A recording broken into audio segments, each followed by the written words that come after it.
hearty welcome to Mandy, and Mandy's brought a lot of her friends as well. I'm so excited that you have joined us and that you're starting off the year. Mandy has an amazing story. She's a mindfulness coach.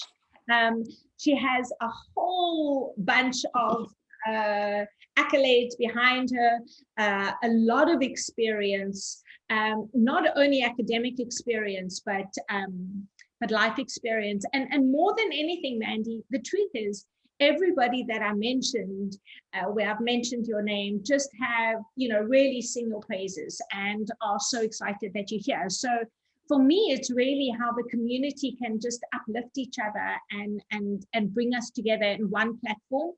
And as I'm looking at you, I know that some of you are sitting in Cape Town, some in Israel, some in Norway, some in Germany. So thank you for joining. And I'm going to hand it over to Mandy. Welcome.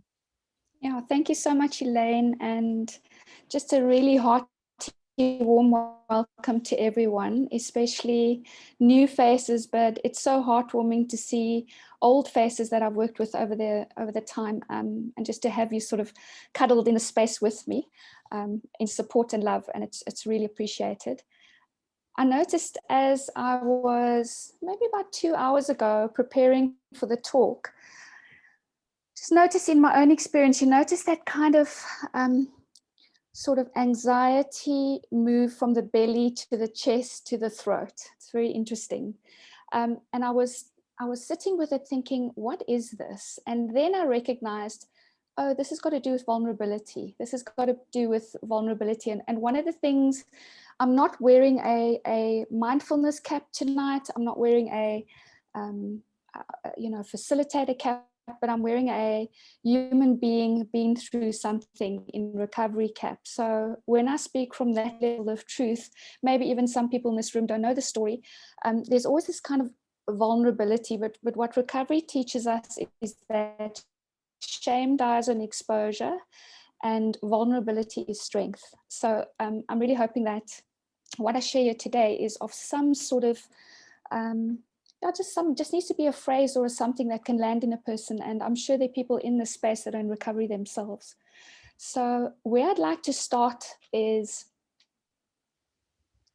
I think I'd like to start before the last burnout I have. And I know that sounds very dramatic, but there were 2 profound burnouts in my life. And the last one I had was just before I turned 42. And what happened was I was on a retreat in not Bodikaya, it was northern Mpumalanga. It'll come to me now.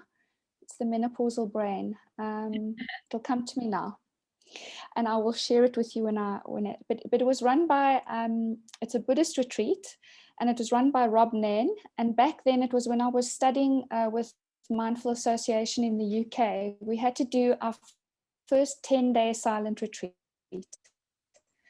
And I had been silent for spaces, perhaps day retreats in mindfulness-based stress reduction, or I'd been silent for mornings, but never for 10 solid days. And they were very strict around it. So no mobile phones, no books, your mind, no talking with others, and silent meals all the way through. And so it got to about day 3, and I was sitting in this large meditation hall, out of sorts, out of all my comforts gone.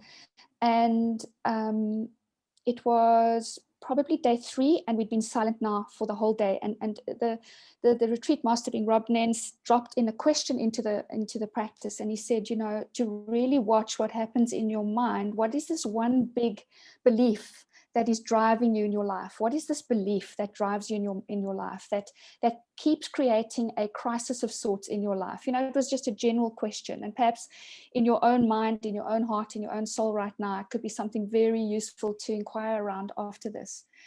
And as I was sitting in it, I just again noticed that sense of something is here and something big is about to happen. And when you're sitting in a room of 84 people and it's going to happen, and there's nowhere to go, it was so overwhelming. And what happened was, a little picture popped into my mind, and it it was a little person running around and around and around in circles, a younger version of myself running around and around in circles. And the thing that popped up was, rest is irresponsible. It just out of the blue, just kind of, I was like, what is that? I still remember writing it down. We had a journal, rest is irresponsible.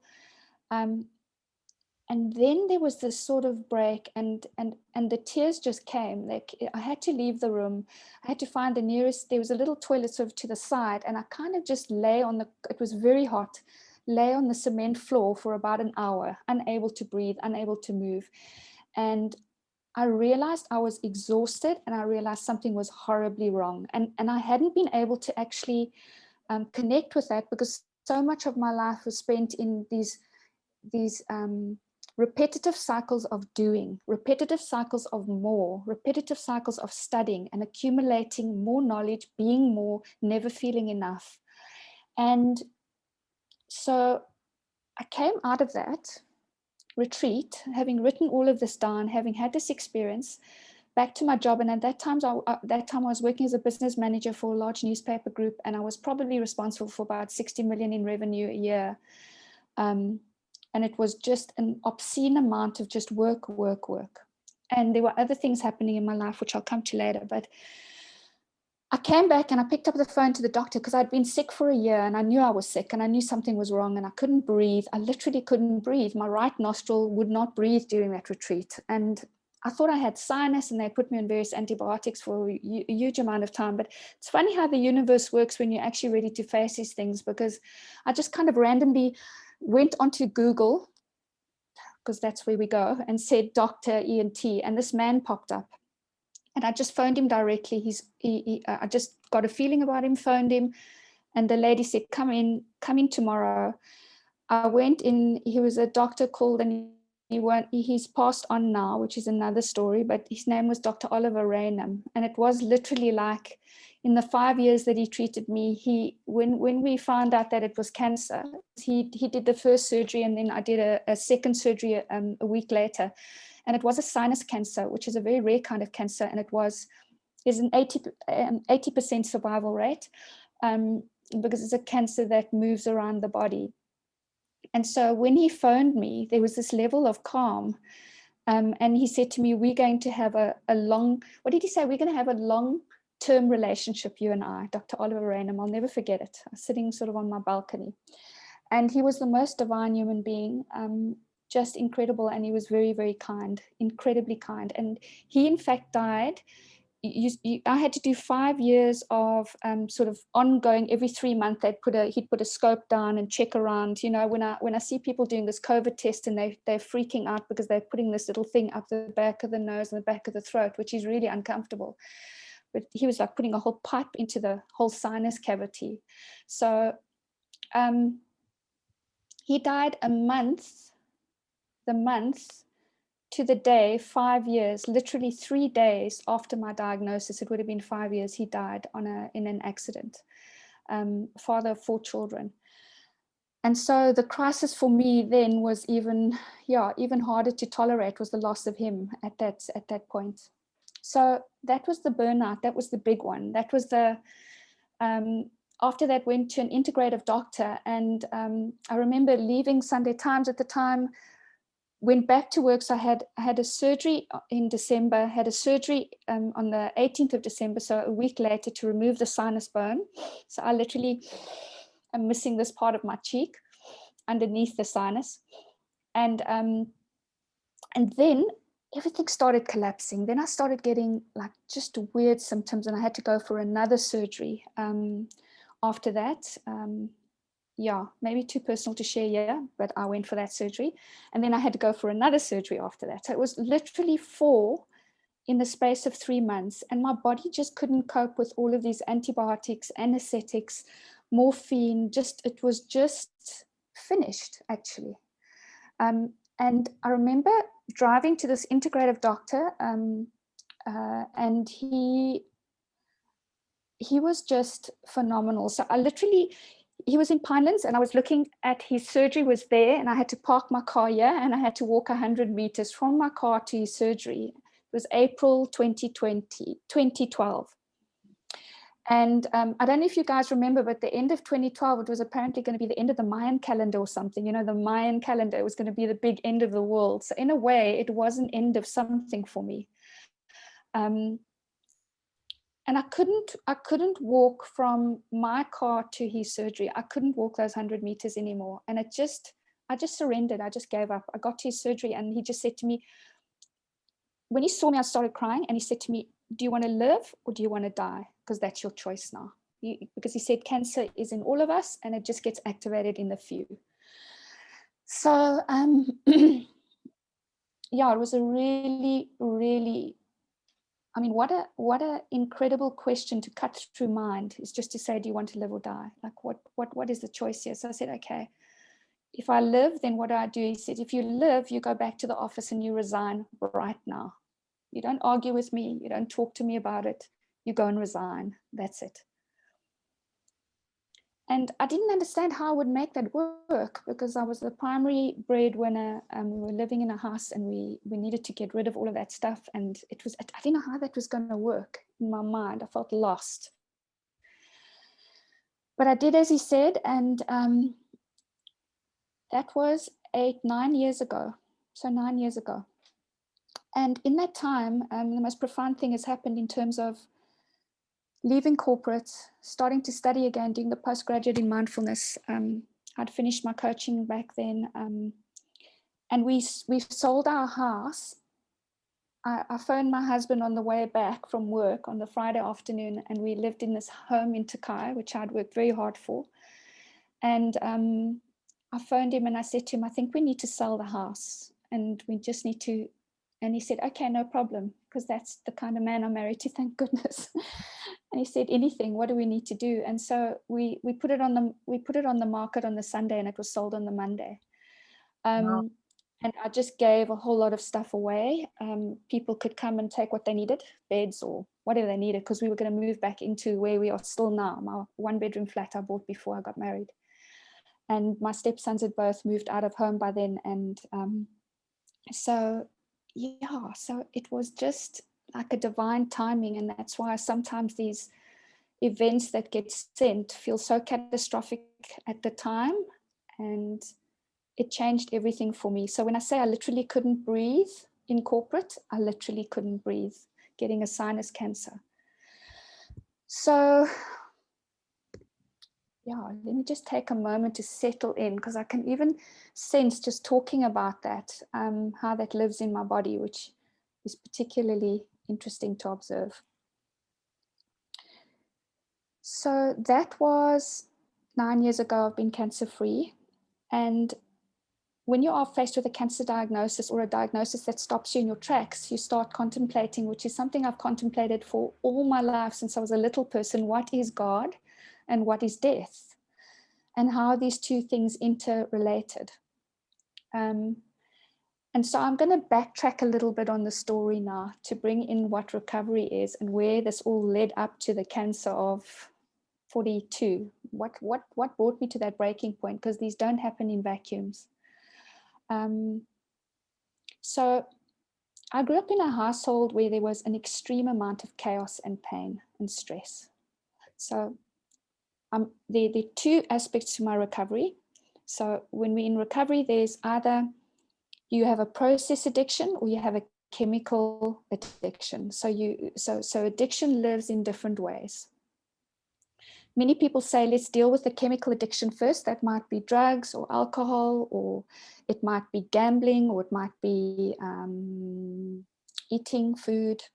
So there's a whole lot of different addictions, but a process addiction is a process that happens inside of you. And a lot of the primary addiction that I was suffering with was codependency, which is a sort of a, I don't know if any of you in this room, this room that we in, understand or have heard the word or the term before. But codependency, for me, the way that I describe it is, it feels like an inner intimacy disorder. It feels like looking outside of yourself constantly for validation and approval, and having a very, very sort of a limited aspect of serenity inside. So most of who you think you are is how people view you, and then you kind of have this empty core, this emptiness inside.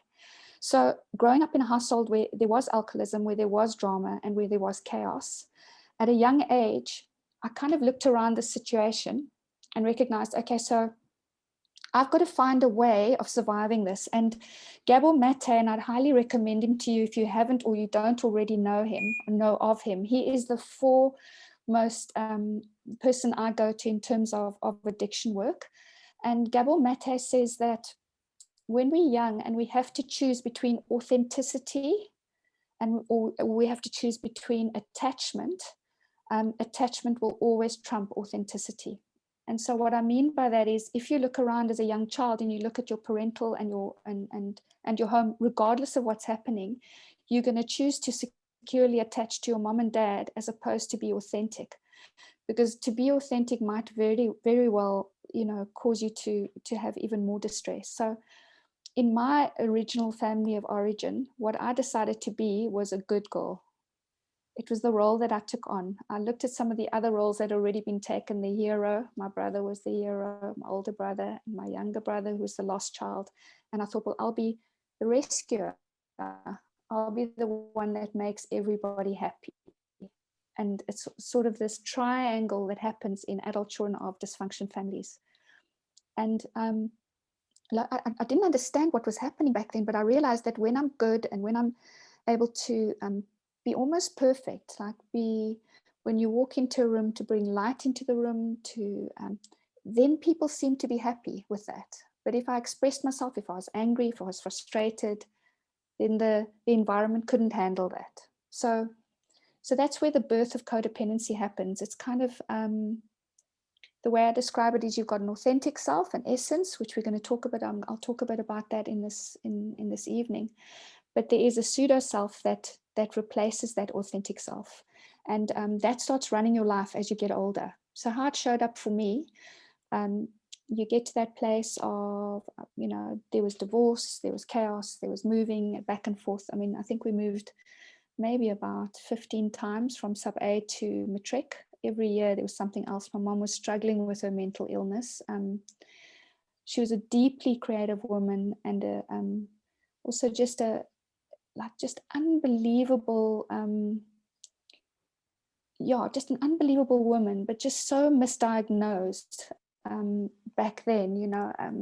It's so over medicated and thrown in and out of sort of mental hospitals. So it was really hard as kids to watch this happen.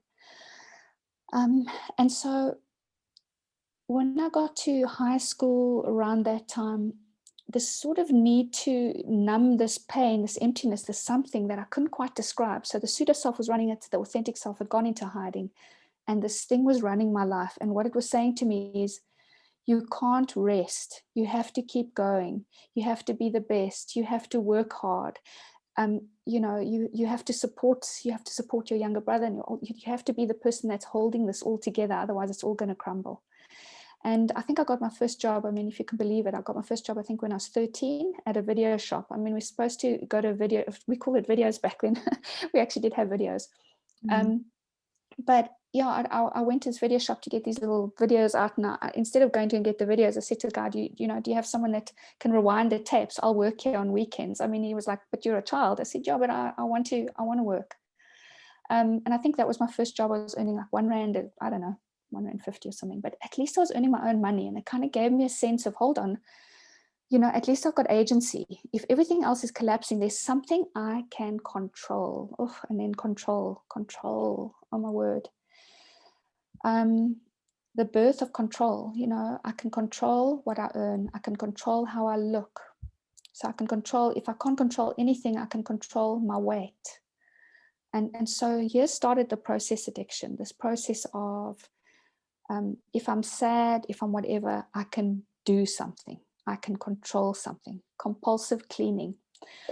I stayed in a friend offered us their place in the holidays to we've been in the flat during COVID, and I wanted to get out, and they had this place in Franschhoek, and she offered it to us on a holiday. And then I saw her yesterday.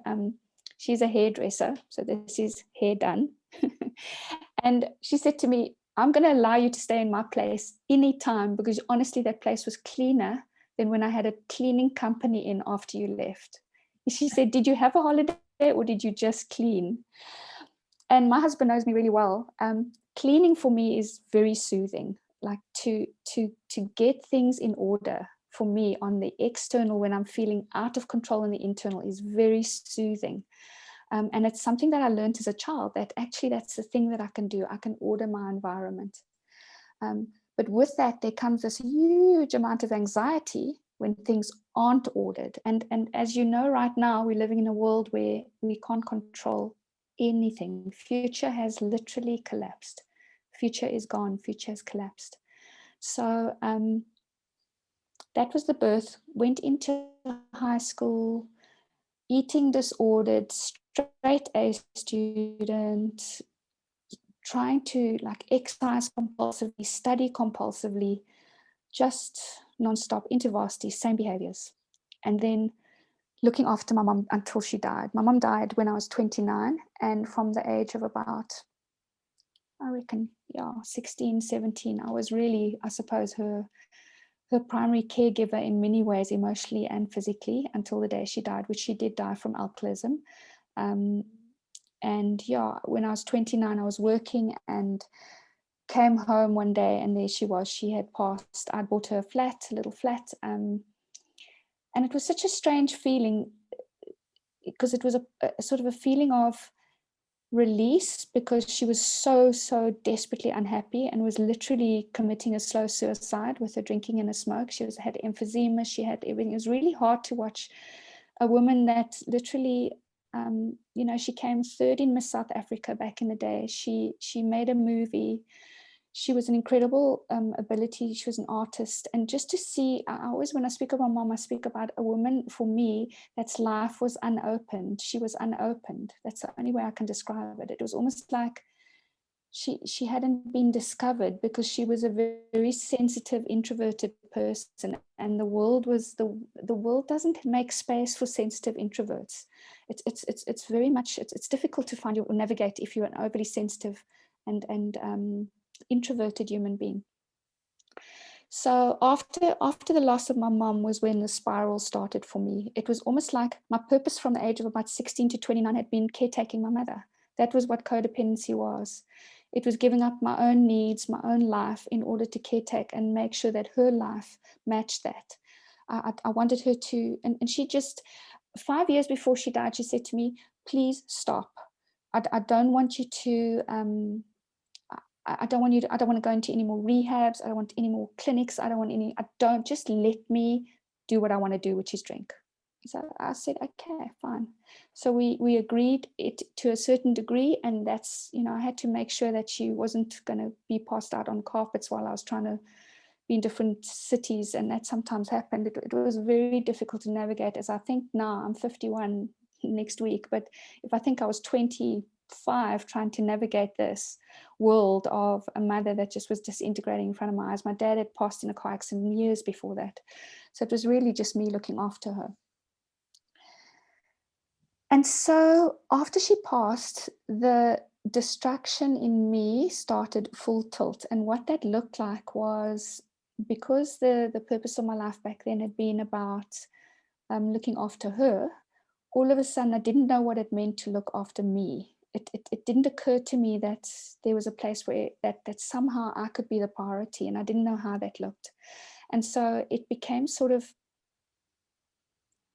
in the beginning, just numbing on the weekends with alcohol, just like, let me have just a few glasses of wine on a Friday night, and then I'll carry on working, and that'll be fine, because really, my mom was the alcoholic. There's never going to be, we make these promises, we're never going to turn into our parents. There's just no ways, we're going to live our lives differently. And I actually, it's very bizarre how sometimes, just our intergenerational traumas and our intergenerational things that we need to work out, we work them out regardless. They find us, we don't need to go looking for them. And one of them for me was to really I have such deep love and compassion for my mom now, and she's been passed many, many years, like, what's it now, 21 years. But because I'm a woman in my 50s now, and she died in her 50s, I get her now, and I get what she was going through. And I wish we could have had the same conversation now, because it would be a different conversation than when you're 25, to understand life on life's terms and what it actually, you know, we have these losses and these the grief. I mean, there are men in this circle, but I think as women, there's this constant sense of, and I think for men also, but just this pressure to live a certain way, be a certain way as a woman, and it can really wear you down. And I think it wore her down. So what I'm really deeply grateful for is that because I made some decisions around recovery, my life is very, very different. And the relationship I have with my husband is very, very different to what my mom experienced. So I went through a period of 5 years of drinking what I would call binge drinking. So not chronic alcoholism, but binge drinking. So you will see that I'm actually drinking now out of my little cup over here, my chamomile tea. So I've been clean of alcohol for 10 years. And I've been in recovery from codependency. I went into treatment when I was 33 years old. I discovered that, hold on, actually this codependency thing is much larger than I thought. So this is how it goes. Alcoholics and addicts, all of them, underneath that, when we deal with the addiction, is codependency. But not all codependency or primary codependents are necessarily alcoholics. And it's really important to make that distinction. So I would say that I'm definitely a primary codependent that used alcohol to numb that codependency. And again, that codependency was looking after to access other people's needs to the detriment of my own. That's what codependency's definition is. And I don't know if any of you relate to that in this circle. So when I came out of recovery, I really worked that program very, very hard for a good 10 years. I really went to meetings, went to adult child meetings, still occasionally drop into adult child meetings, because being in recovery doesn't mean it's over. You know, I'm not recovered. I'm in recovery. It's a spiritual program. And so when I met my husband, I was awake enough to recognize what love was. Because before that, I was asleep and I was so hyperactive in my mind that it was creating a hyperactive life. I was obsessively thinking, compulsively doing, with no awareness, and just huge amounts of pain. That would be my definition of what I looked like at 31. And at 31, 32, for the first time in my life, I was experiencing severe panic attacks and anxiety, but to the point where the one panic attack I had coming back from work was as if I thought, okay, I'm dying. It's done now. My vision went, my heart was just bent. I was just in time, drove to a house and was able to, I was looking through a clip. I always use this story. I'll come back. Am I back? Took a little pause. I don't know if you guys know the Clicks Club Card magazine. You know, these little in-house magazines for Edgar's and Clicks and whatever. I was sitting in my friend's house and I looked over, and there, you know, the universe, divine intervention. I looked over and I saw this, "Are you having a nervous breakdown?" I thought, yes, I am. In fact, how lovely, yes, I am. Let me read this article. Went to it and some of the warning signs and potential this and that. And there was a little number at the bottom, and it said, you know, for stress reduction and phone this number. It was 31 or 32, I think.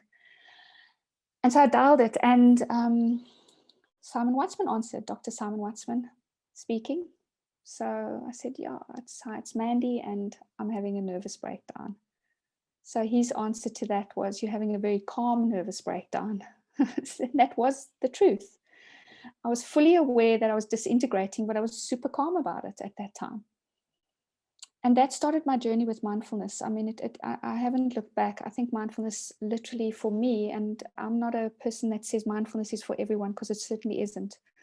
But for me, in the first MBSR that I did, I didn't do all the practices, and I certainly, some of them I find incredibly confronting, like the body scan, because of trauma in my life, lying down and all of these things, which I'll come to in a minute.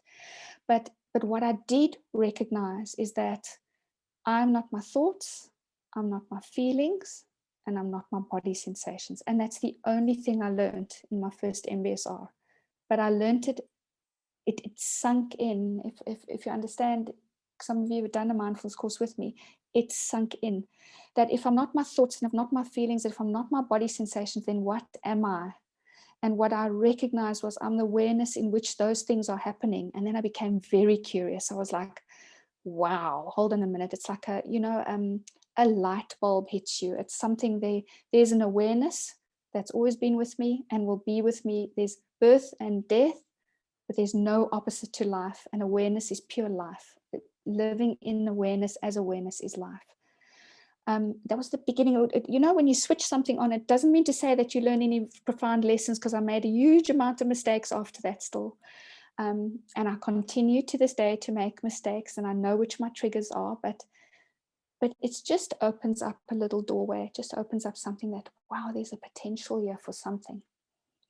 And the other thing that I recognize is that, you know, we've all heard these cliches with Mac mindfulness, you know, these cliches like, I'm a human being, not a human doing.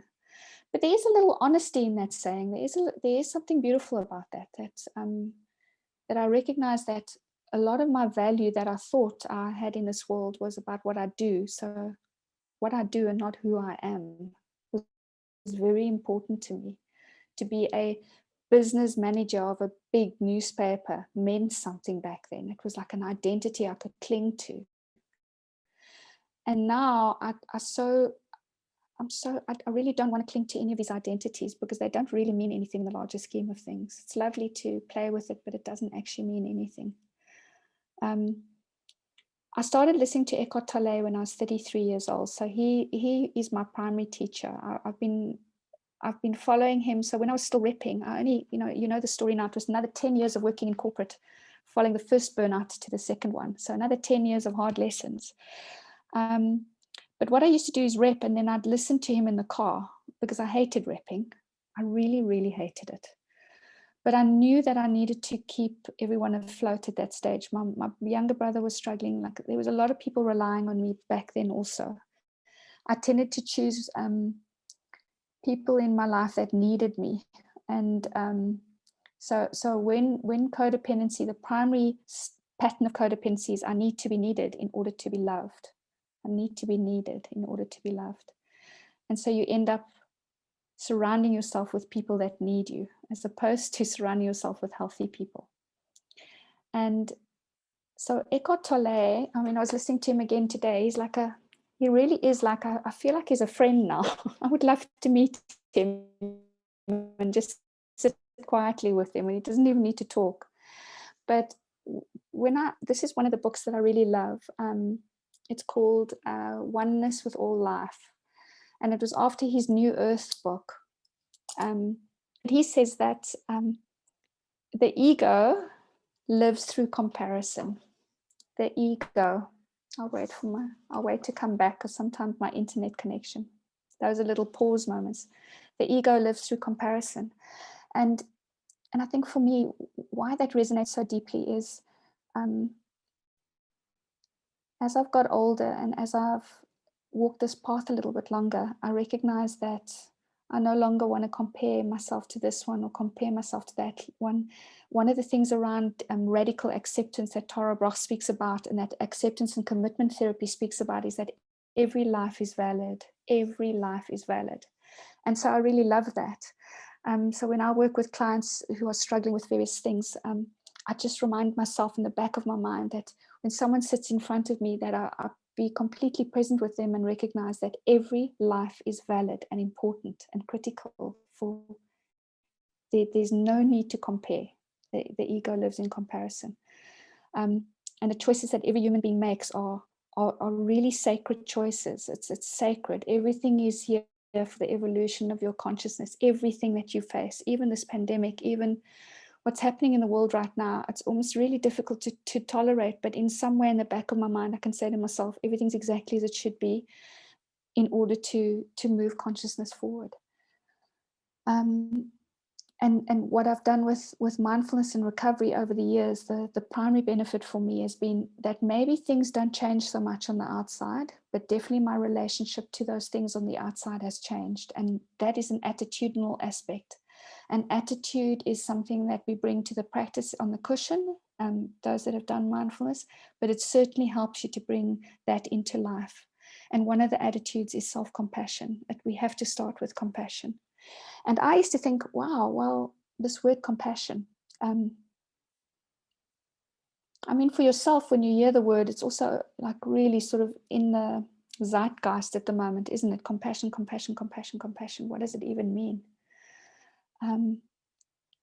But you really do have to put your own oxygen mask on. You really have to start with self. And it's not easy being compassionate to yourself. It's very easy being compassionate to others. But to be compassionate to self, for me, in the beginning, felt wrong. It felt selfish. It felt... I felt guilty.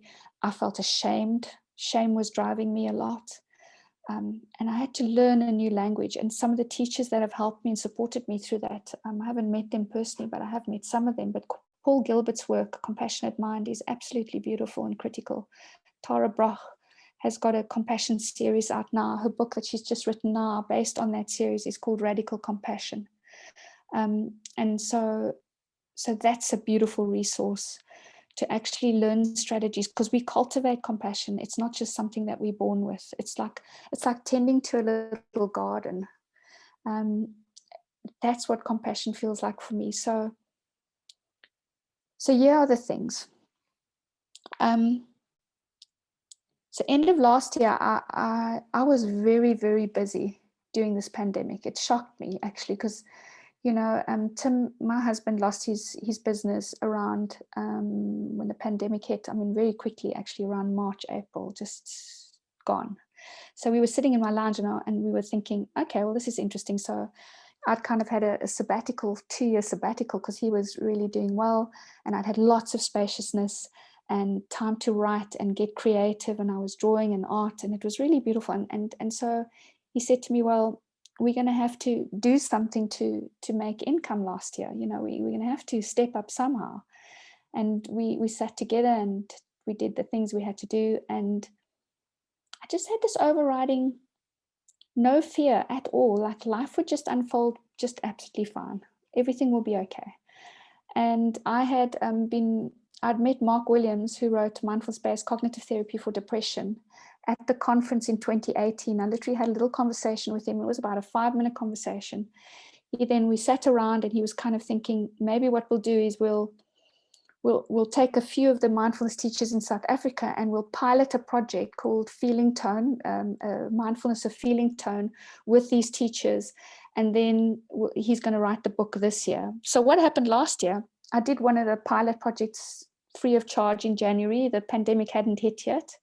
So I did it as a research for him. I wrote up the research. I had beautiful people who wrote up the research. And then I sent it to Mark, and he was so enthralled and happy. And then he said, "Are you going to run it again?" I said, "Well, it's up to you. Do you think I can?" And he said, "Run with it. Go with it."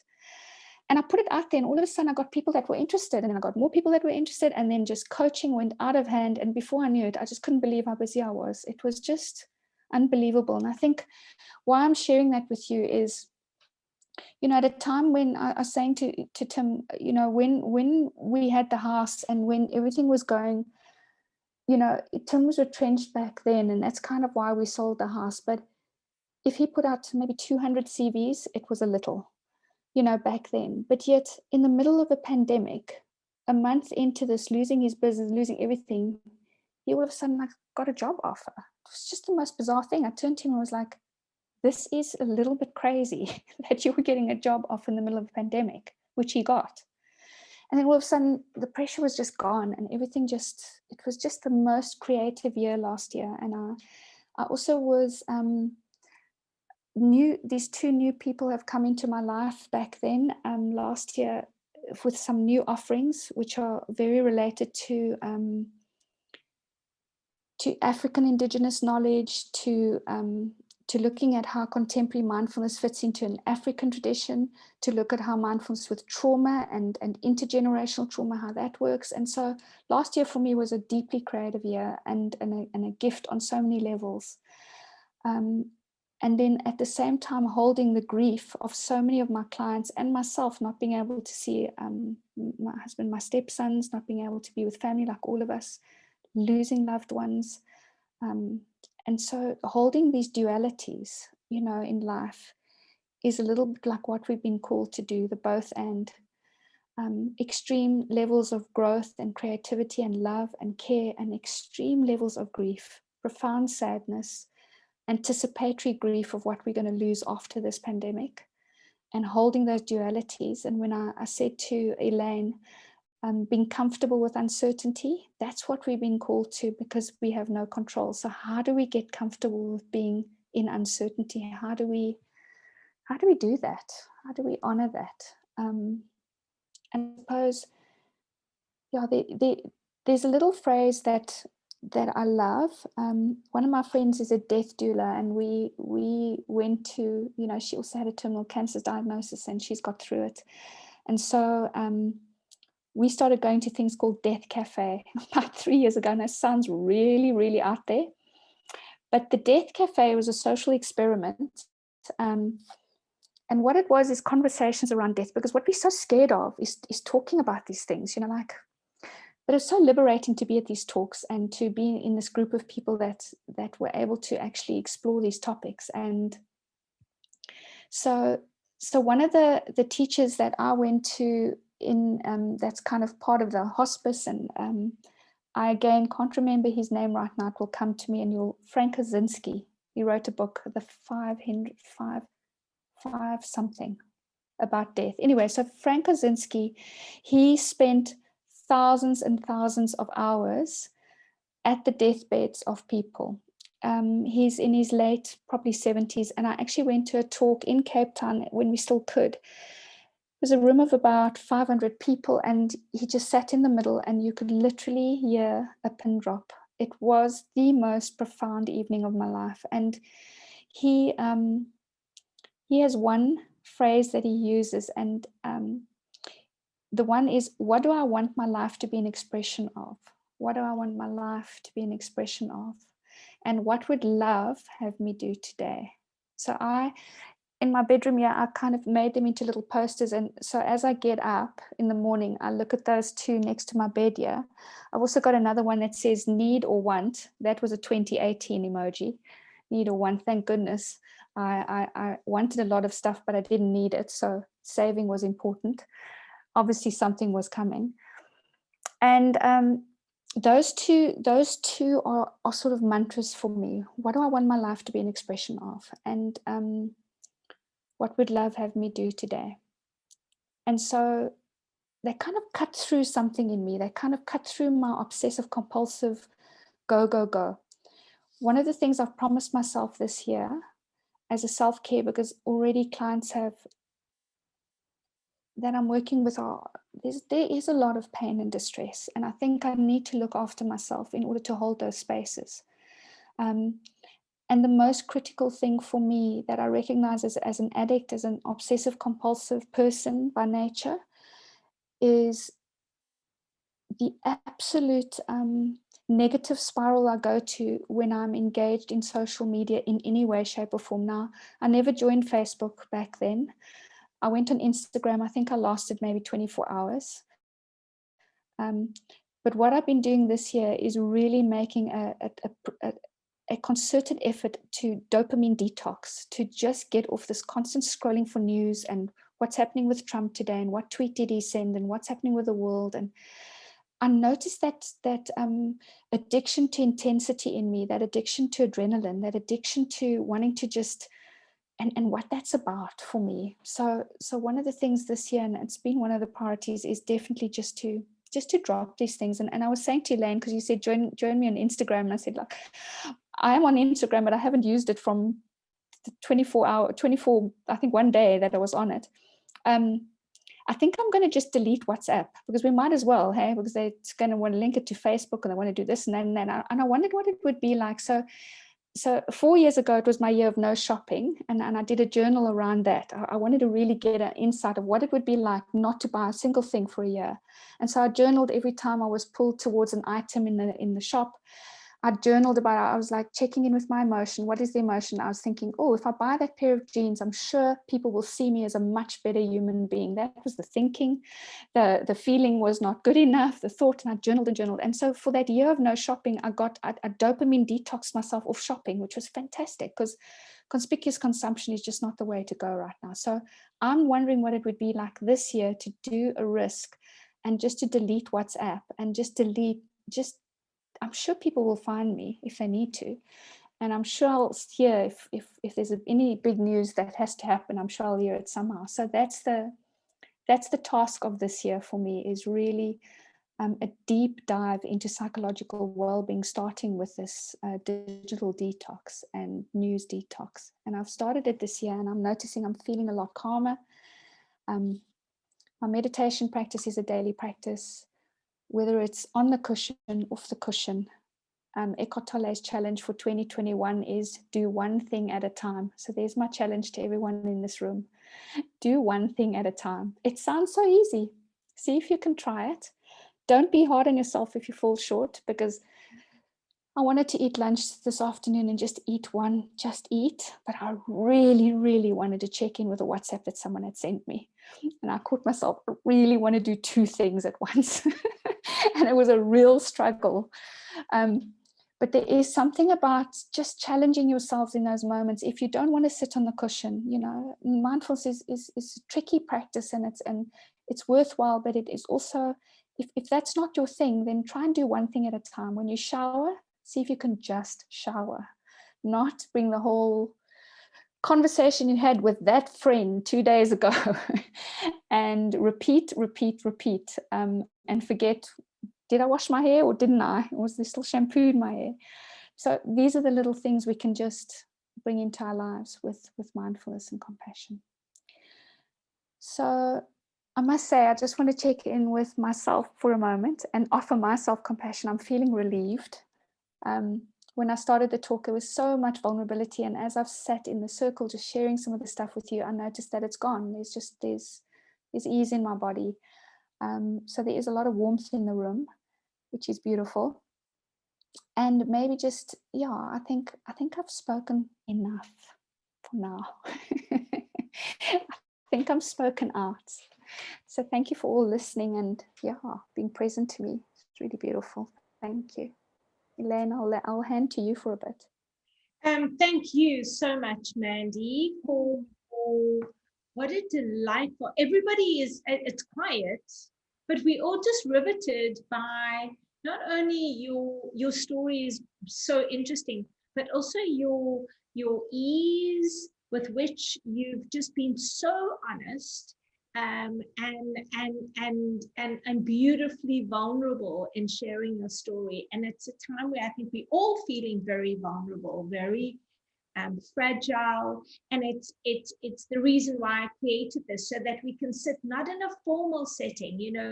I had to explain to a couple of friends of mine who said, you thought, conversations, the kitchen, is it a cooking show? I'm like, no, in a year I did one cooking thing.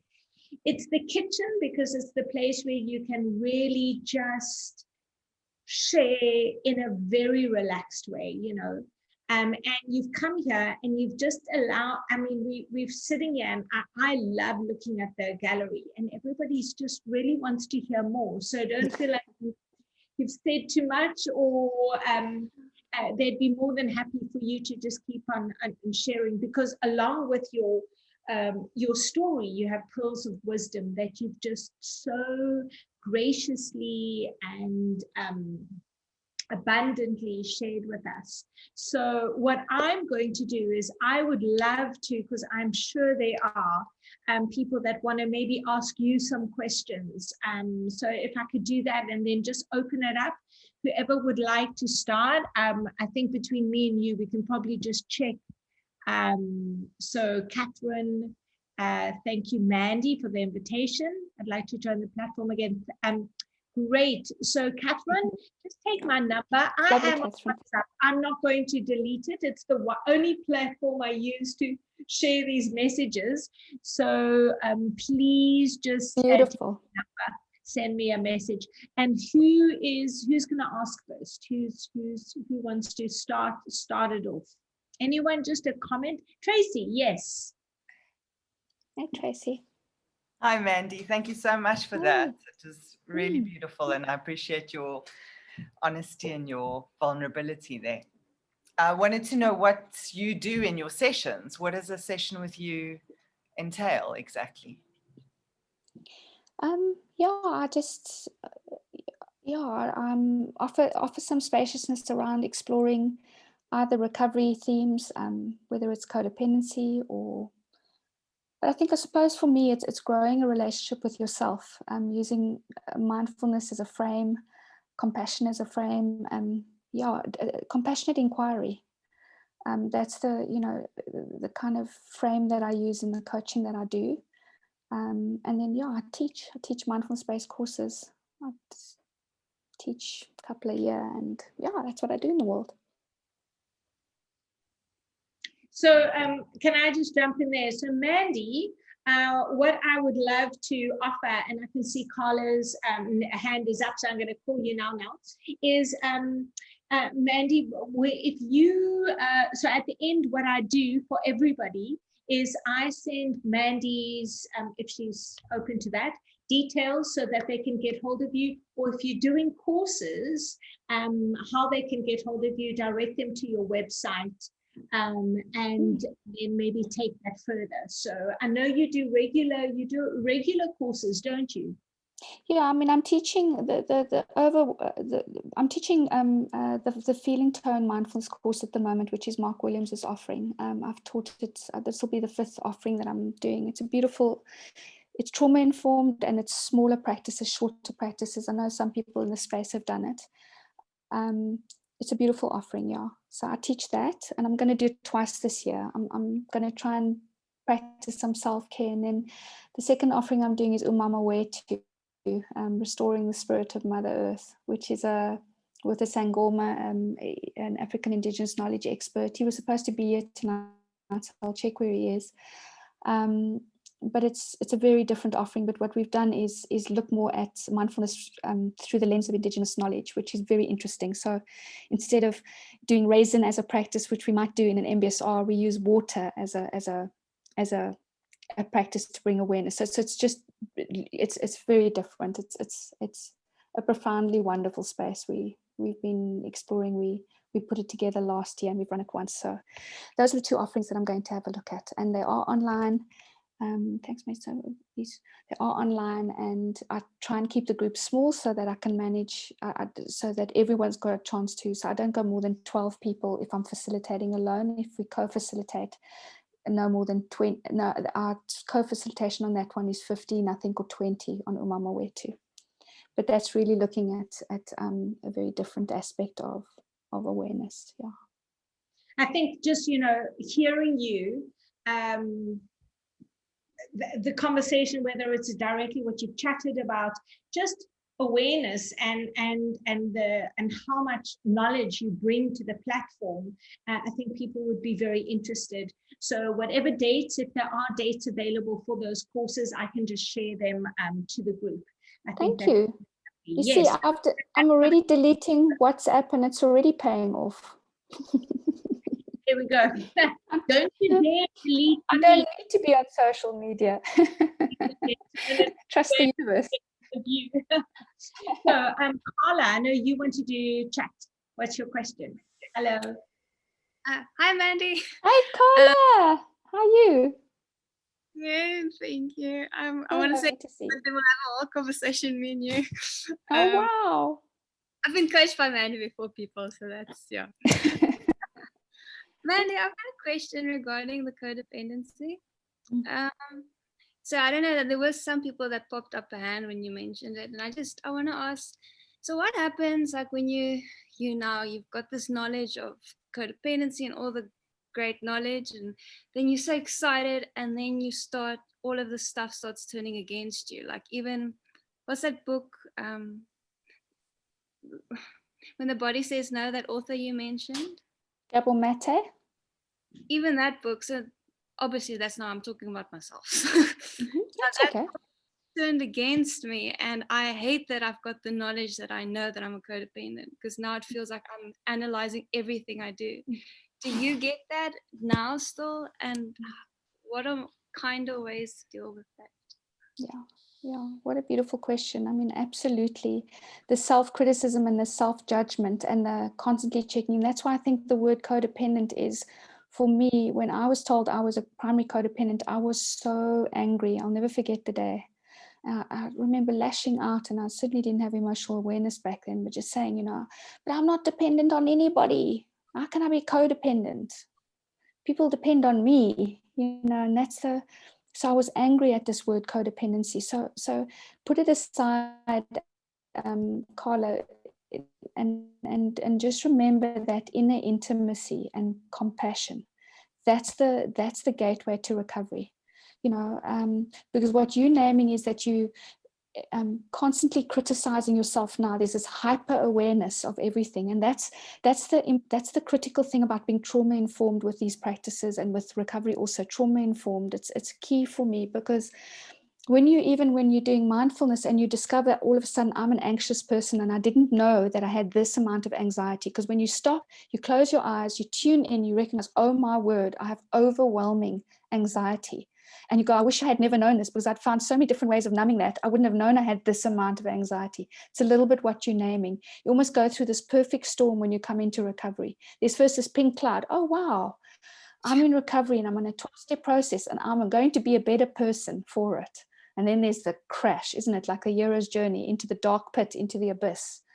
I don't want this. I want to switch it off, For me, it's a really beautiful gift knowing that I'm codependent, because what that means is that you've got a massive amount of heartfulness, a massive ability to attune to another. And what we have to learn is to embody compassion for ourselves, and to embody forgiveness for ourselves, and embody patience for ourselves. These are the elements of recovery. So please be kind, be gentle.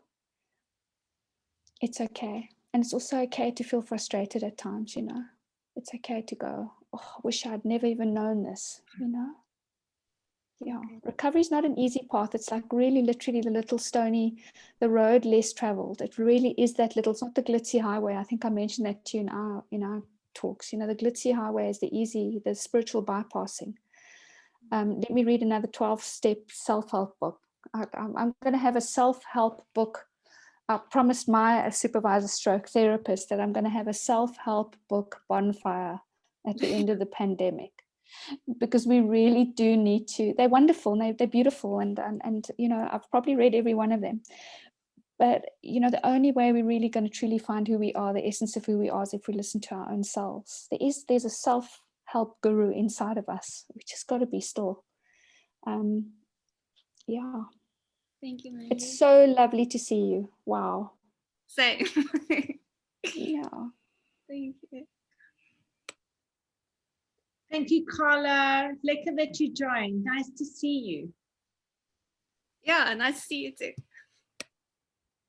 Anyone else want to just ask some questions, or maybe make a comment? Any thoughts on the topic? Trying to keep eyes on the. Can I ask another one? Sorry. Yes. Go for it. I really liked when you paused there those 2 times and just acknowledged what you were feeling in your body. And it's something I realized last year that I don't do. And now it's come to my attention that there's so much benefit you can get from it. But it's something I forget to do. Do you have any practical ways to kind of turn that into a daily practice? Yeah, I mean, the stop and the pause. In recovery, I learned SOS, stop, observe, steer. It's such a lovely SOS. And so when I came into this talk tonight, there was SOS, because my heart was beating, my throat was dry. And I don't feel that level of anxiety when I'm doing mindfulness, when I'm going to train the 8-week course or whatever. I don't feel that anymore, because then I know I'm in my comfort, I'm doing my thing and I'm present. But tonight I was exposing vulnerable parts of me. It's different. And so then I recognized, hold on, wow, there's an old visitor, because I know my visitors.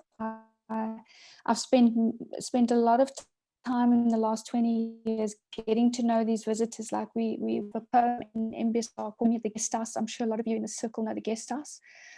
So whatever is here, welcome and entertain them all, because they're guests and they're sort of sacred from beyond. So vulnerability is a huge guest for me. Humility, when I'm prideful, is when I'm stuck in my disease, when I'm prideful. And what that means is I refuse to accept help. It's really difficult for me to say yes to help. Someone once, I can't remember, one of the supervisors I work with, it was said to me, the greatest spiritual gift that you're going to, greatest spiritual lesson that you need to learn in this life is to learn to receive, is to say yes, thank you, full stop. Not thank you, but let me do this for you, or oh, thank you for the food, I'm going to go buy you this. That used to just, it was like a trade-off always, almost like I'm not deserving of just thank you. And so I think if it answers your question, notice what happens in your body, like pay attention, like really like to your inner world, to the inner, to notice your heart rate, notice these little things that happen, because usually preceding that would be a thinking process, which is amplifying that somatic process, and we are addicted to cortisol and adrenaline, and we don't even know how it works in our system. And I definitely had a shot of adrenaline when I came into the circle. And when that settles, there is a residue. And I know in my life that I can't have too many shots of adrenaline and cortisol. It's not good for my immune system. It's not good for any of us. It's not good for any of us right now. Mm-hmm. So, yeah, I hope that helps, and with more awareness with mindfulness, it'll help to tune in. So maybe what I can do, if you go onto my website, or you go onto, I'll try and send you some practices or whatever you need. Maybe just reach out to me and I'll send you maybe a little practice or two or whatever you need. I'm very happy to share. Doesn't matter. I can send you something. Thanks, Mandy. That's very kind. Yeah, no problem. No problem. It's so great, Mandy, is that, you sharing your story, it's so many of us can really relate to it. It's so relatable, but you share it with so much grace and honesty. And, as you shared now with Tracy, and I was thinking through all the things that you've shared in this talk now. So much of that I, could relate to. And if I can relate to, I know that more than 50% of us sitting here can, which is why it's so important to really hear it from someone who is practicing and teaching. And I'm sure you feel much like I do. Teaching is one of the greatest sort of teachers itself. Because it really puts us in a place of sharing our vulnerability and then practicing the words we teach. Absolutely. I mean, to be in integrity with what I do is critical. And I know, I've attended your yoga before the menopause got my joints all anal. Can't even touch my toes right now. I just remember feeling like a real heartfulness from you. Like there was much more than just teaching yoga postures there. There was a lived reality there. And I think, this for me is a lived place. And I fall short. I get cranky, and I'm not like some superhuman being, not by any stretch, but I am aware of when these things are arising. And I can bring a little bit of kindness and forgiveness. And I can say sorry when I do something, I can say, I'm sorry, I was scared, or, I could take ownership, I can take responsibility. And that's what recovery's taught me. Sometimes a little sorry or something is actually quite easy to do. It can mend things very quickly, just letting go of the pride, to be humble. So I recognize with my codependent nature, what comes up for me is always when it gets to like 8:45, do some people sit here and go, oh my word, I really want to go now, and I really just want to go have a cup of tea or watch TV, and I'm too scared to put the camera off because what will people think? So if there are any of you here that want to leave for whatever reason, please feel free. It's absolutely not a problem. And I definitely will send my details through to Elaine, and please reach out if you'd like to.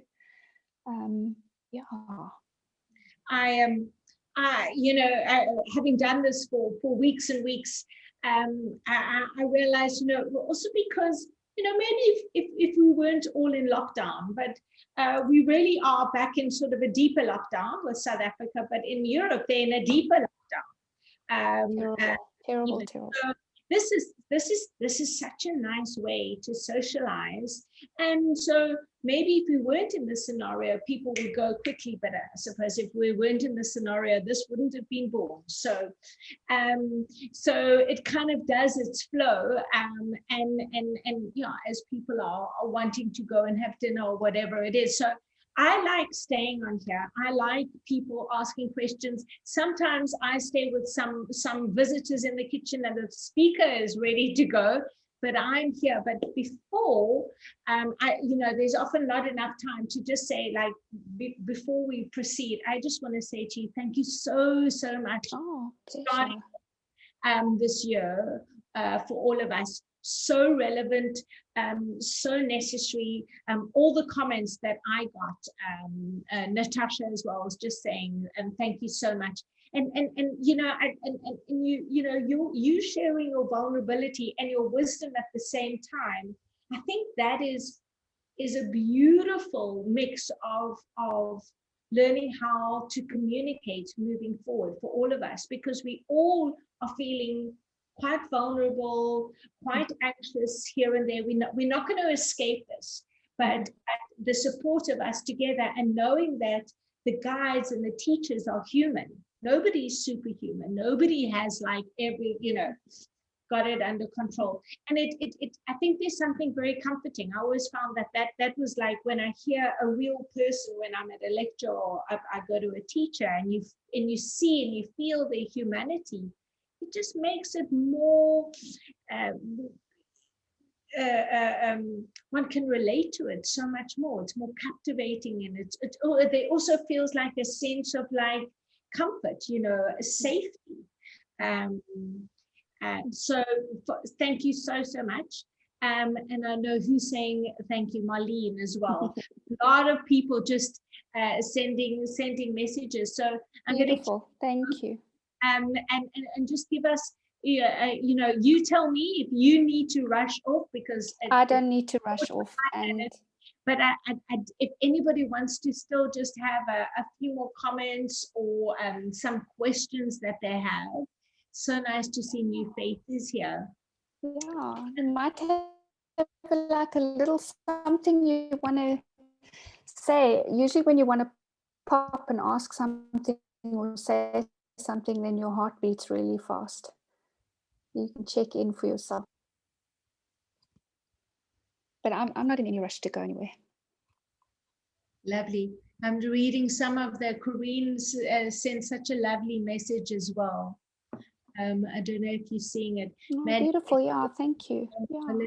Generosity in sharing your story and what you've learned. So much to think about around practicing mindfulness. My heart beat fast twice. I love it. Tracy, you're getting really embodied there. Love it. Precious. Yeah. Beautiful. And you know what Irene, what is Irene saying and sharing with us? Let's see. So many parts of what you have said to me for the people I know, so calming to listen to. Can you tell us more about the indigenous knowledge? Yeah, I mean, I could talk about that forever, because I was sharing with who today? With one of my clients. So yeah, I was approached. There was a young clinical psychologist back at the time. She came to see me as a client, and when she walked into the room, when you just know you have to pause because someone's walking in, and there's a impact. She was supposed to do something in the world for sure, and I worked with her for a couple of sessions, and then she went on and she did one of the mindfulness courses, and then I didn't see her for 4 years, and then last year she got hold of me after she had studied and finished, and said she wanted to collaborate on something. And then she introduced me to a guy called Gogo Kanyekude, who is a Black gay Sangoma, which is amazing. He's an amazing young man. I invited him tonight. He said he was coming, but I don't see him. but he might sometimes, he gets called out. But anyway, so what we did is we immersed ourselves in a process of 6 months of hourly, like we did 2-3 hour sessions. Cheers, Mill and Rob, and lovely seeing you and meeting you both. And yeah, we came up with the indigenous knowledge. So basically, you know, in African wisdom, there's, you know, we have such a limited idea of what African wisdom can actually bring, but it's indigenous knowledge means it's not just African, it's indigenous, it's ancient.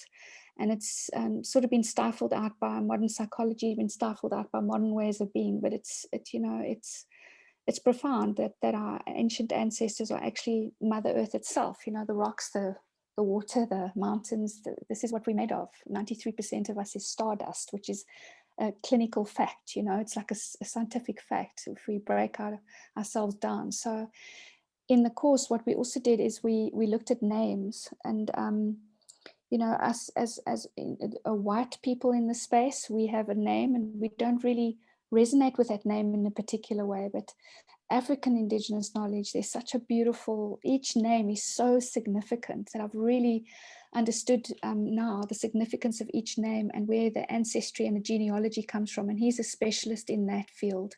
And there was just so much healing going on because it was a very diverse group of people. And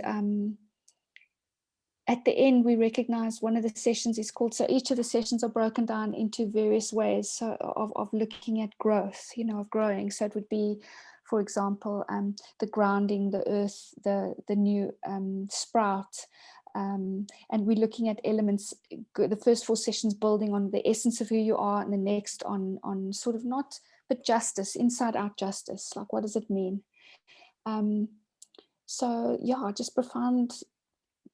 As the learning has just been exponential, and I think based on that, I've also, Ruth King wrote a book, Mindful of Race, and I run a RAG group once a month, and in that RAG group, race awareness group, we race awareness is really to stay in your own race, not for any other reason, but if it's a white group, stay in a white group so we can explore some of the things and work our stuff out in that group, so that when we're in diverse spaces, we don't spill into those spaces with shame and guilt and all the things that we carry, but that we're able to hold those spaces with compassion for ourselves and for others of diverse backgrounds.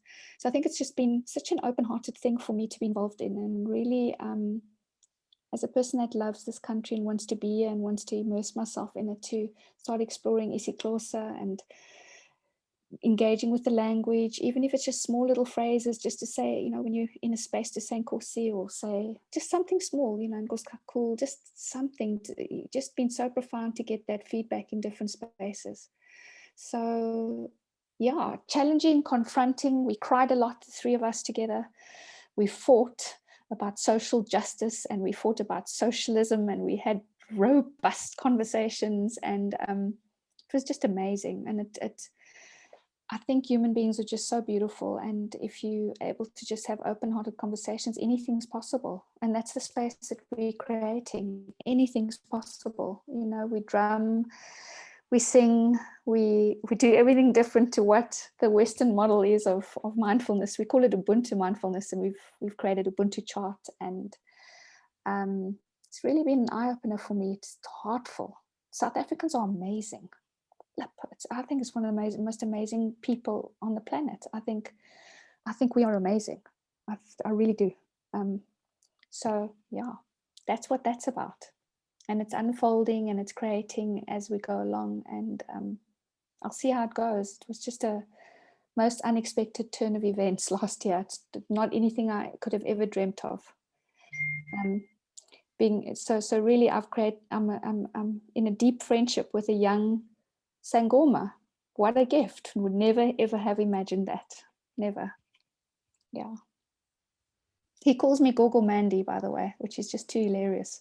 Apparently when you're over 50, you're a crone, so you're a Gogo. I'm very happy with that too. Gogo Kanyukud and Gogo Mandy. Too precious, honestly.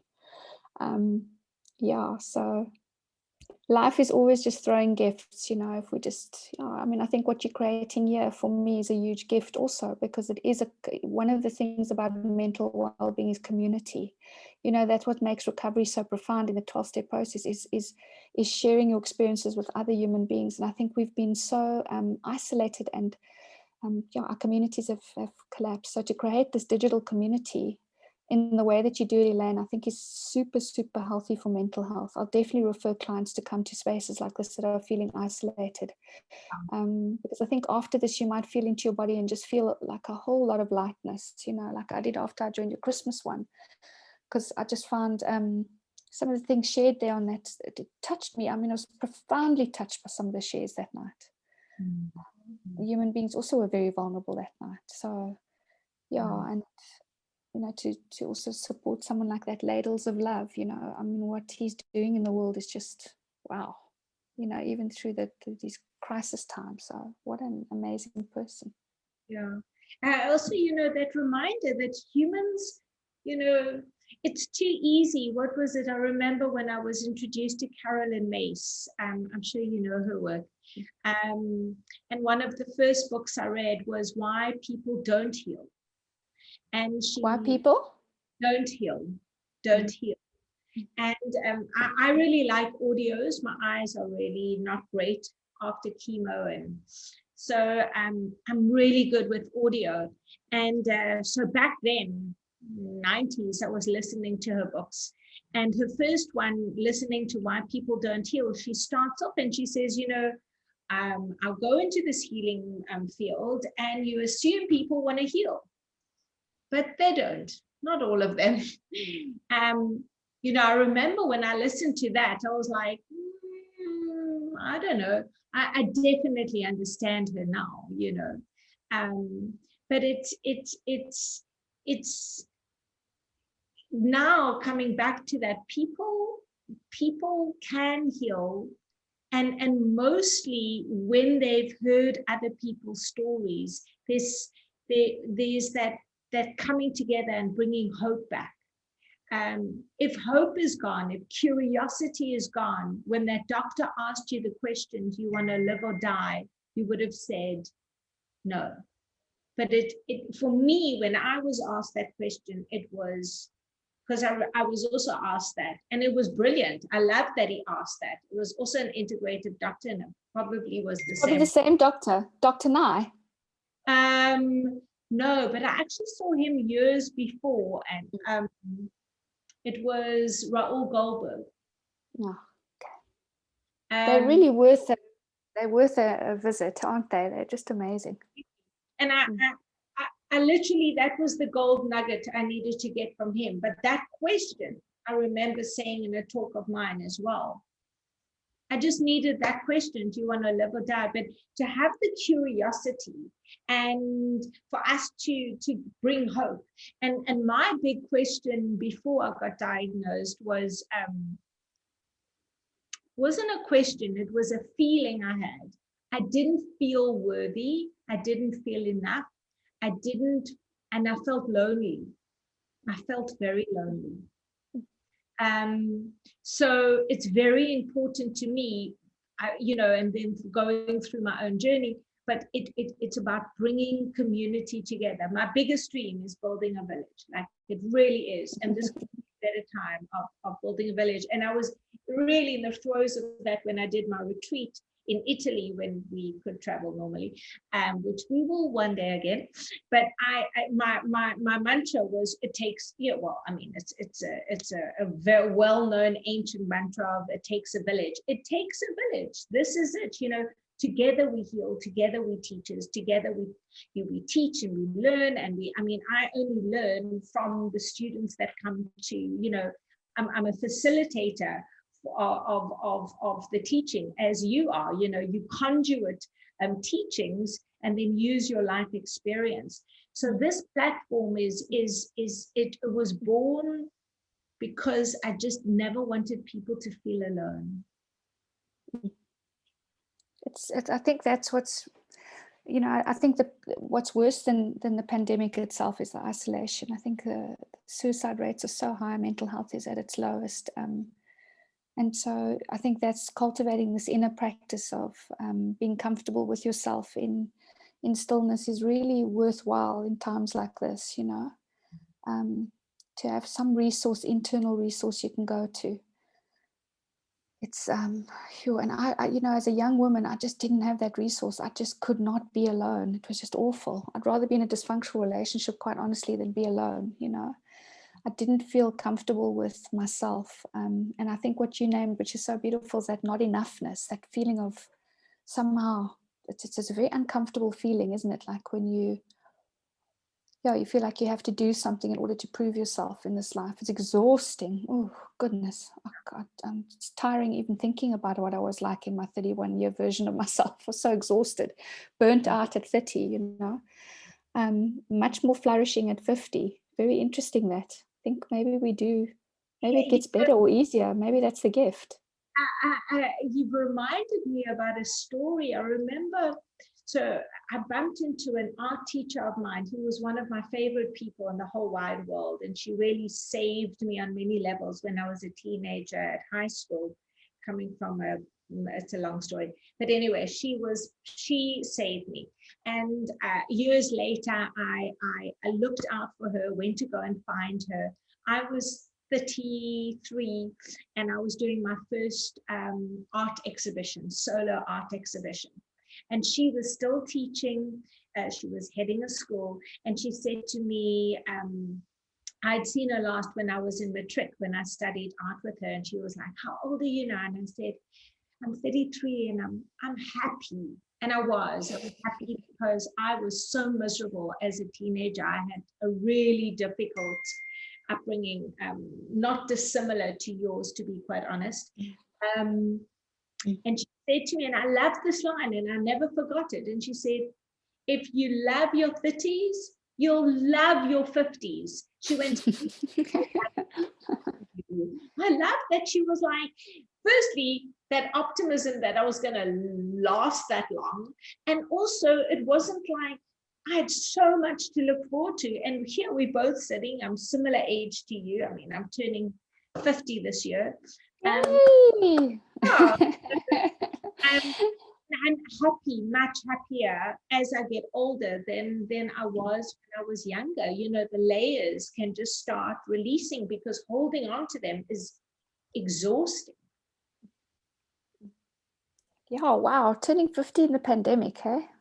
I know. So, I'm thinking 49 again until I can really travel nicely. And the retreat in Greece was my dream for my 50s. I turned 50 in 2022. I haven't decided my word. how it goes. I remember a book that helped me in early recovery. Was a book called Homecoming, John Bradshaw, Homecoming. And he in that book, he says it's never too late to have a happy childhood. And I kind of live with that mantra also, because I think as you get older and work through your stuff, and I think this is where Indigenous knowledge is so powerful, you know, the belief in Indigenous knowledge is as you do your work here, so the ancestors also heal, you know, in the afterlife. And I really actually believe that. I really do believe that you kind of do your work here and it actually supports, something releases there too. It's like I get a very real feeling of that, you know, like a spiritual connection. So yeah, I love the fact that you can definitely be, for me, it's wonderful being 50. I feel it's just wonderful. Look, the hot flashes aren't great, but each hot flash is like a power surge, isn't it? It's like you have an opportunity to just say to those around you, just give me a few minutes here. I'm working through something, and then move on from it, you know. But that's a really important place to stop and pause and recognize, you know, how this body is changing. And thank you for sharing that you also had cancer. I wasn't aware of that. I'd love to share that have a chat to you about that at some stage, because I don't know your story yet. And I suppose tonight is the first time we've really met also, in a way, because I know I've been to your class and I loved your class at Hot Dog Yoga. You stood out just so much in terms of your authenticity and the way you taught. I really felt that in your classes that I came to. There was something there, you know. Now I know what it is. I mean, now I know what it is. I think when we live through these things in our lives, you meet people and they shine and you can feel it, because you've survived something. I think if you're sitting in this room tonight in a conversation like this, then you've survived something. Then there's something that's drawn you. Otherwise, you'd probably just be watching Netflix rather than sitting here. I mean, quite frankly, you have to be fairly, what would Eckhart say? You'd have to have suffered in order to be sitting here tonight, that's the opening. That's the opening.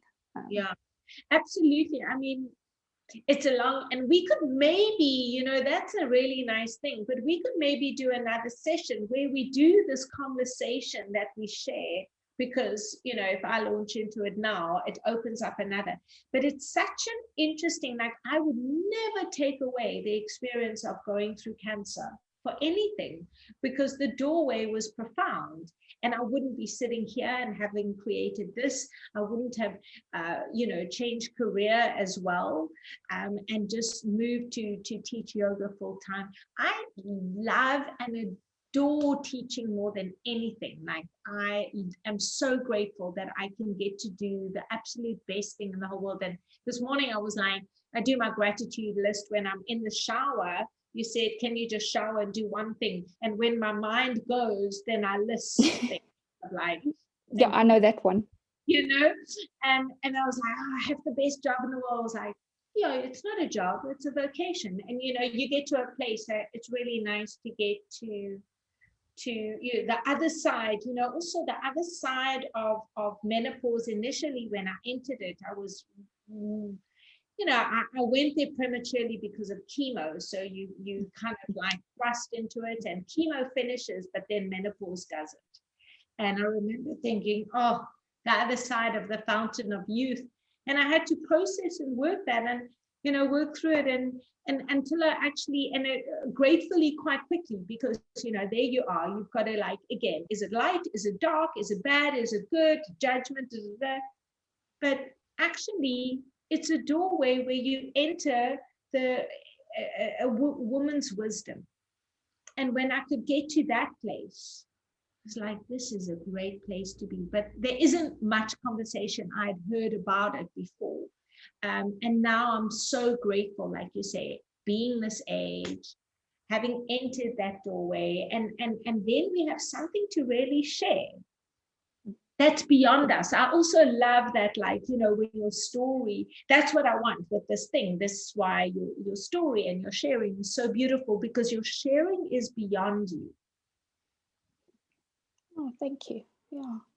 Like what you described there. Yeah. It's hard for me to look at you and think that you're 50. I've got to tell you, I don't know if the rest of you think that, but my goodness, you are a little fountain of youth. You're like Benjamin Button, And I think, I actually reflect on pictures sometimes when I look at myself at 30 and just, having gone through all of that addiction stuff back then and that pain. I really can see it in the pictures. They're sad to look at sometimes. I'm shocked. I don't know if you guys look at photos of yourselves when you were younger and just get a sense of what was going on in your life back then. And then, so when you do reach joy and a place of gratitude, gratitude and appreciation are power tools. If you want to shift a state or a mood or something, just feel into appreciation. Even if it's a small thing, I appreciate this cup of tea. Or it can immediately change your, coherence of your heart, your brain, everything. Appreciation, gratitude. Absolutely. Absolutely. I want to just thank Nikki and Vanessa for your really kind, beautiful words. And good night, Nikki, to you too. Have a beautiful evening. Good. And then coming back to what you just said, it's I looked with having had, gone through that. I looked at past pictures as well. And then the transformation you go through, going through chemo, I lost all my hair and all of that. But I looked at pictures before, and I did, and I had my best friend lives with me part of the time when she's working in town. And I looked at the pictures before I got diagnosed, shortly before, and my body looked a little younger. There were certain things, but if I looked at my face, even though I was younger now, sort of how old I was, 44, 43, I'm 49 now. But there was the pain. I do see what you mean. There was a lot of pain, and then I had to you work through that process. You go through that journey, and there was a lot of pain outside. I wouldn't go back to that. I don't want to go back to those or fewer. And then actually, I wasn't half as healthy as I am now. I thought I was. That's the interesting thing. I thought I was externally, but I know now internally how much more healthy I am. So I mean, that is interesting thing. Yeah, absolutely. That is the thing around. If you look at what you've just said about, I thought I was, how we delude ourselves, how we are in denial of our state of being and of how where we find ourselves. So our mind is very crafty in finding ways to delude ourselves. It's interesting that you say, like, I thought I was healthy, because if you do all the right things, then surely you should be healthy. And then sometimes it's just the little things, like your internal emotional state is very important in cancer recovery. Yeah. Far more important than even nutrition. It's the toxicity of resentment. If there's resentment, resentment can be quite toxic. I know it's one of the big things for me that I've got to work with, and also delving into the if only, the past. If only I had done that, then I wouldn't have done this. Those thoughts that you sometimes get, like, if I'd just done that, then I wouldn't be here. And that can also be really tricky to be with. So I encourage clients that I work with sometimes, if they've got thoughts that swirl around, because actually our mind produces about, the Buddhists say, 70,000 different thoughts a day. So in a day, our mind is engaged in thinking consistently and all day long. Of that time, if you really start to investigate your mind, you recognize that there are probably 5 key themes going around. I mean, it's not new stuff. It's regurgitating the same old themes in different ways. So find out what those key themes are. And if one of the themes is revisiting the past all the time, revisiting the past, and there's something stuck there, then one of the ways that I worked with it was, for example, I made a decision back then, and it cost me something, and I keep in my current life, I think, if only I hadn't done that then. But what I do is I had a little journal I used to carry with me when I was working through my thinking conundrums, and I really needed to work with them with compassion, because I did things in my early states that impacted my current being, because I was in pain, not because I was a bad person. So currently what you could write is, that thing happened. You could really think that if that thing didn't happen, you wouldn't be the person you are today. You just wouldn't. So what is it that you love about who you are today? And then look at that in sort of, you can look at them together. It's really useful. I did that with 5 key themes. I can't remember which journal I did it in, and I used to carry that around in my handbag, and it might hit me walking to work. I might go, oh, if only I hadn't done that. And these things, these thoughts just arise, and then you literally have to train yourself to be compassionate and go, okay, but you did that, but now you know better, so now you won't do that. And actually, because of that, you're this person now. You're in integrity, you show up, you're present.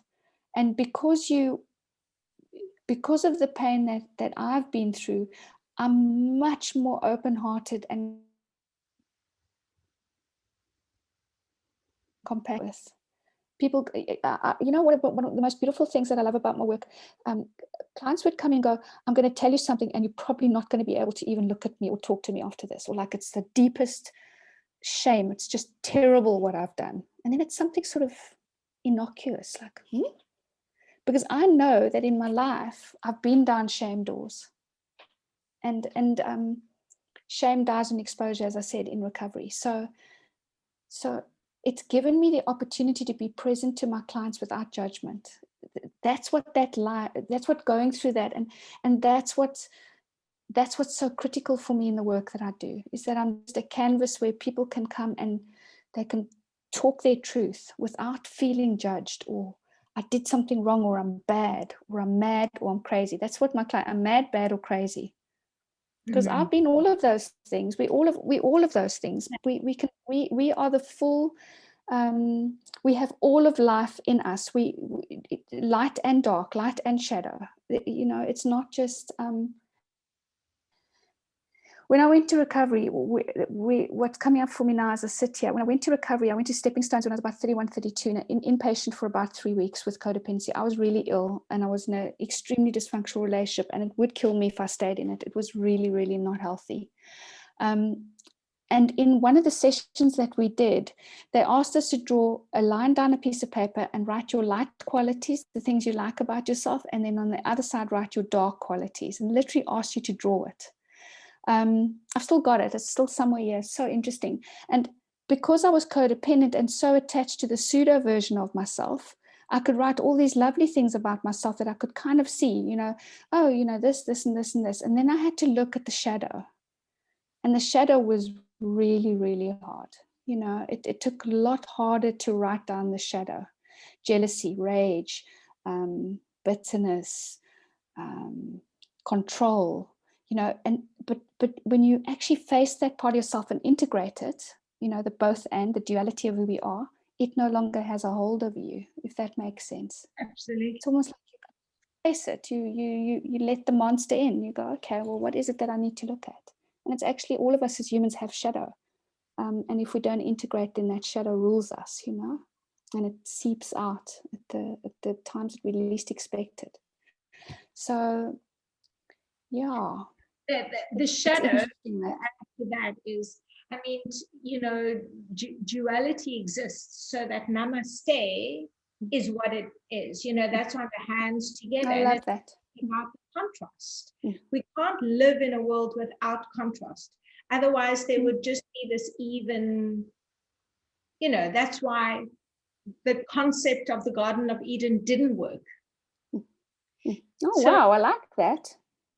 Yeah, there had to be the contrast. There had to be the contrast that could come in. Only when there's dark do you see light. Only when there's dark can you grow. You can't, you know, how often have people, you know, learned from, you don't learn patience by someone who's patient with you when you were growing up.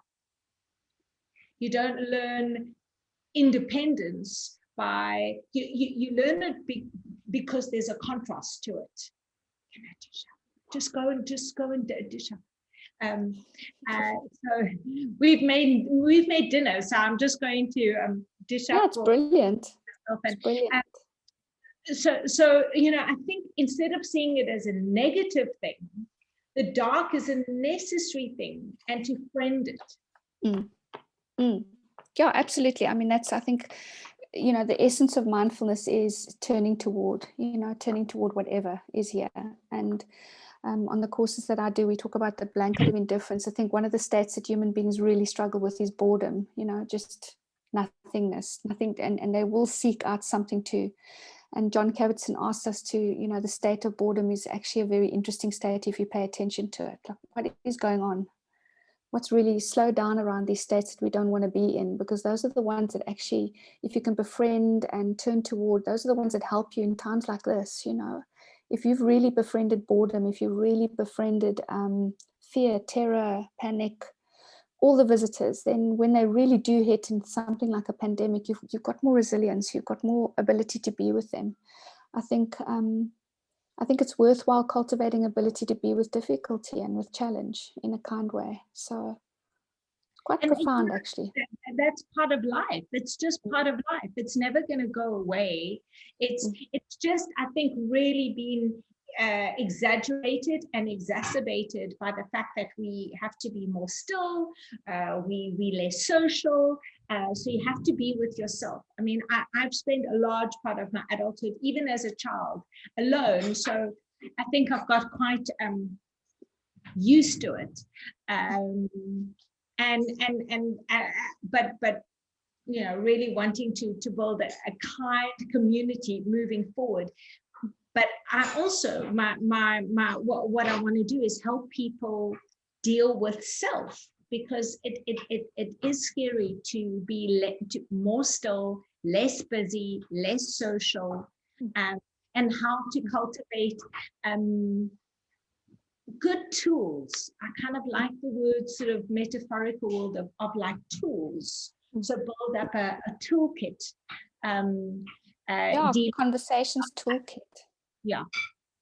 Yeah, I mean, you should just encourage each of your speakers just to offer one tool, even if it's a practice or a, I know that what I work with my clients a lot is window of tolerance. You know, I don't know if any of you know that are left here in the circle, but window of tolerance is a really Dan Siegel's window of tolerance. So in the mindfulness course that I teach here, we talk a lot about it, because you might have a lot of willingness in your life to do things and you might have very little capacity.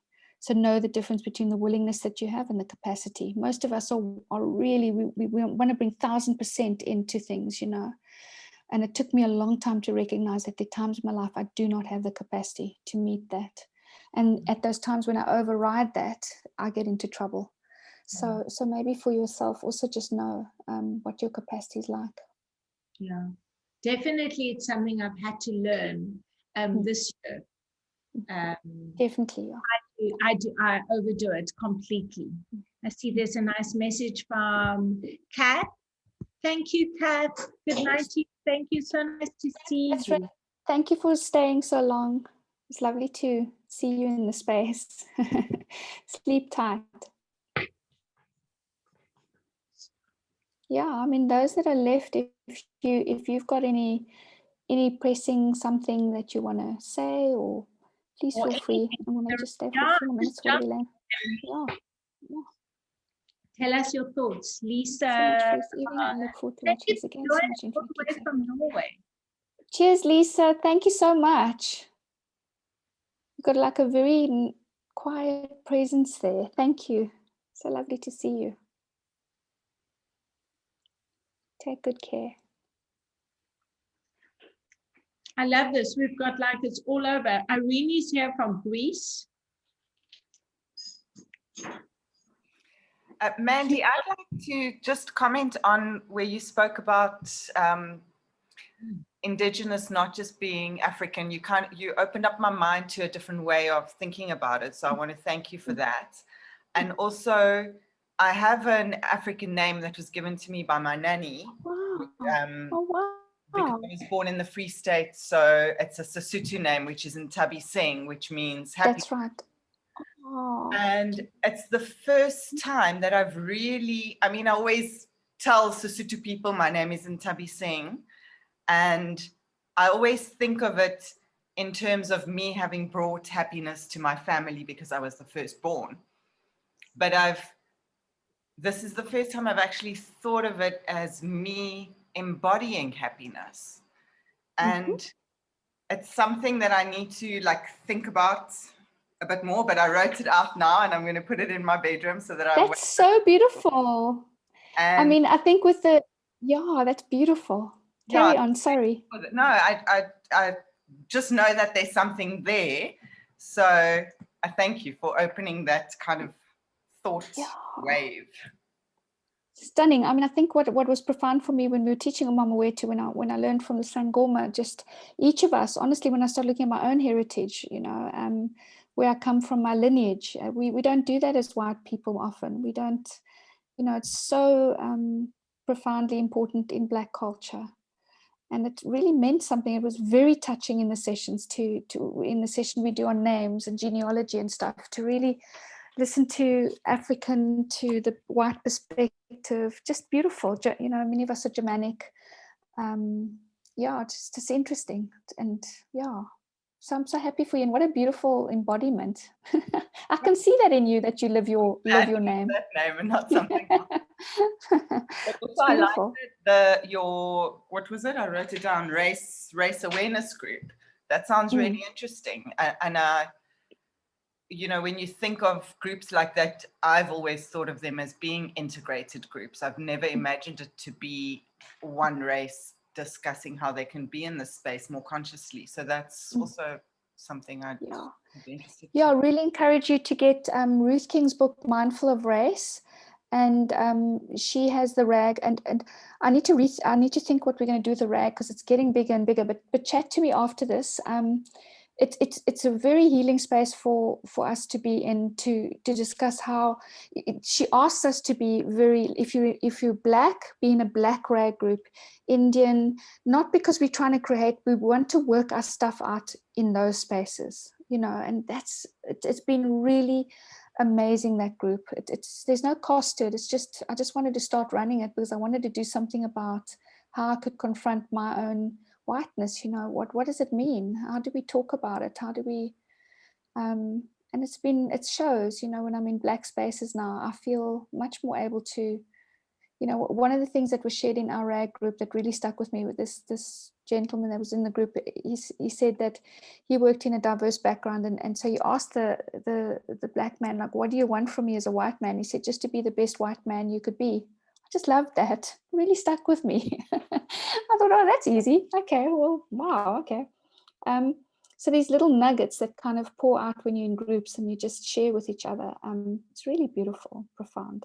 So get that book on RAG and get in touch with me, and maybe you can just join our RAG if you want to.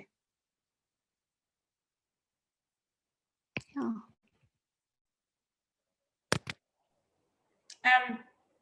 I'm just thinking as well, there were so many lovely books that you shared tonight during your talk. I wrote down a couple, but I'd love to, what I'm going to do is I'm going to put it together in a WhatsApp. So just tell everybody, like, recommended books, your website, and they can get hold of you just for further details. But those books, I always share something that, you know, and there were some lovely, lovely books. I wouldn't mind. So I'll send you, before you delete yourself, I'll send you, do you want me to actually email you or whatever, just to get the name of all those books and no problem. No problem. Yeah, they're on my website under the resources list on my website. There's a whole lot of books. There's websites to go for free downloads for meditations. I've got quite an extensive resource list on my website, but I know that it doesn't have, for example, Mindful of Rest. I still need to load that up there, but it's got a lot of the others. But I definitely will send you that list. They're worth getting, some of those books. Gabor Mate, just, gee whiz, When the Body Says No, is just the best. He is just genius, that man. He touches my soul. It sounds like, is it Irene? Yes. Do you follow, hi. Do you follow Gabor Mate? Put your sound on, Irene. Yeah, I do. He last year I went through a very bad year, and he got me listening. When I found him online, he got me through the year. I listened to him. I thought, yes, I relate to that. And his voice, the way he spoke, the things he said, I could totally relate to.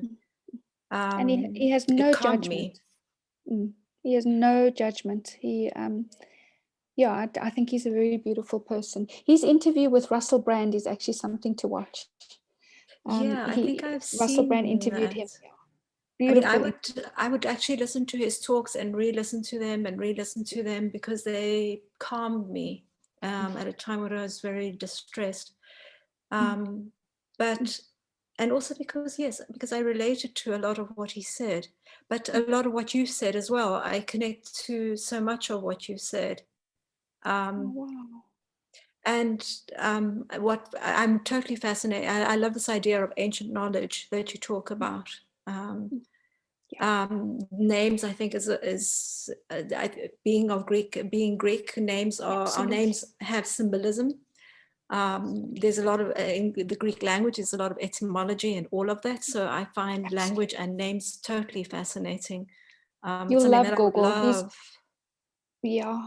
I will definitely send you some information on that. With Gogo Kanyikudi, he speaks all 11 languages, if you can believe it. All 11 languages. Yeah. And he's just a profound lover of language. He loves it, almost like you've just named down. Yeah. So there is something about going back to the ancient, to the ancestral. It feels very resonant for me to be like there right now. I'd love to share that with you. I definitely will. But as you say, you speak of language, and this was a conversation I had about yesterday, how language breaks barriers. If you if you can even say a smattering of 2 words to somebody in a language, it automatically changes the way they look at you. Absolutely. Yeah. We try and encourage people on the Umama Wetu course just to learn the basics, like Molo or Ngubani Gama Lako, or just the basic. You can learn Isikosa or when what's lovely about it, sometimes we have such a diverse group and then we learn the languages, just some phrases. And it actually, it's it's been wonderful because it kind of lifts something. It makes you more connected to fellow South Africans, when you really understand the importance of language.